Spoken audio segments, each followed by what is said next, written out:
wabarakatuh. Halo Sobat Podcast semua, selamat datang di episode spesial bareng kami dari PGMI 2A di UIN Siber Syekh Nurjati, Cirebon. Kali ini kita bakal bahas topik yang sangat penting, yakni filsafat pendidikan Islam. Aku Siti Jahrani Natiara dan aku nggak sendirian nih kali ini. Ada 7 teman hebat yang bakal ngobrol bareng aku hari ini. Halo semuanya. Halo. Kita mulai dari yang paling dasar dulu ya. Oke, Nisa, menurut kamu kenapa penting banget kita bahas filsafat pendidikan Islam dalam konteks Islam? Karena pendidikan Islam bukan cuma soal belajar pelajaran. Ini tentang bagaimana kita membentuk manusia yang seimbang antara akal, hati, dan iman. Filsafat pendidikan Islam membantu kita memahami arah dan tujuan dari semua proses pendidikan itu. Nah, Mia, filsafat pendidikan Islam itu punya landasan apa aja sih? Yang paling utama itu tentu tauhid sih, pengakuan bahwa semua ilmu dan pendidikan harus bermuara pada keesaan Allah. Lalu ada juga Al-Quran dan Hadis sebagai sumber utama, dan tujuan akhirnya adalah membentuk insan kamil, yaitu manusia sempurna dalam akhlak dan ilmu. Keren. Nah, Rajan, tadi disebut insan kamil kan? Kamu bisa jelaskan lebih jauh nggak tentang itu? Tentu, insan kamil itu bukan berarti manusia tanpa dosa ya, tapi manusia yang seimbang secara spiritual, intelektual, dan moral.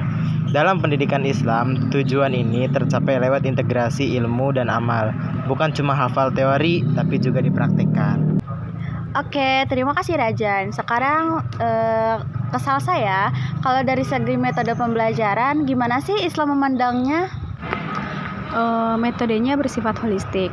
Ilmu pengetahuan juga harus dijalankan bersamaan dengan amal. Jadi belajar itu nggak cuma banyak baca buku, tetapi juga mengamalkan. Makanya guru dalam Islam itu disebut murabbi karena perannya bukan cuma mengajar doang, tapi juga membimbing secara moral dengan spiritualnya. Gitu, Zara. Oke, Salsa. Nah, Enci nih, sekarang kita ngomongin soal peserta didik ya. Nah, kira-kira apa sih yang Islam pandang soal potensi manusia? Jadi gini Kak, manusia dalam Islam tuh punya fitrah yang artinya bawaan dasar yang suci gitu kan. Nah berarti kan pendidikan bertugas membimbing fitrah itu supaya berkembang maksimal. Jadi bukan hanya mengisi otak tapi juga menumbuhkan karakter dan keimanan manusia tersebut. Oke, sekarang Lipa ya. Nah, Lipa, gimana sih peran komunitas atau lingkungan dalam memperkuat filosofi pendidikan Islam itu? Nah, lingkungan ini sangat penting karena pendidikan Islam menekankan tarbiyah yang bukan hanya di sekolah, tapi juga di keluarga dan masyarakat. Komunitas yang saling mendukung akan memperkuat akhlak dan praktik keilmuan sehari-hari. Oke, sekarang yang terakhir nih, Amelia, gimana sih filsafat pendidikan Islam tetap relevan di zaman sekarang?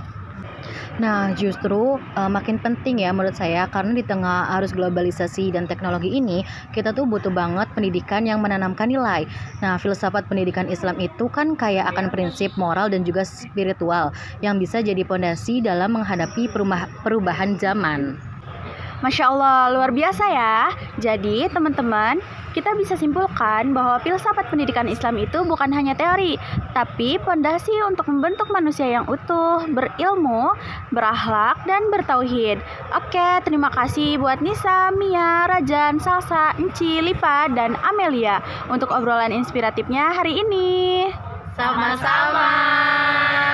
Oke, terima kasih juga buat kalian yang udah dengerin podcast ini ya. Sampai jumpa di episode berikutnya. Wassalamualaikum warahmatullahi wabarakatuh. Waalaikumsalam.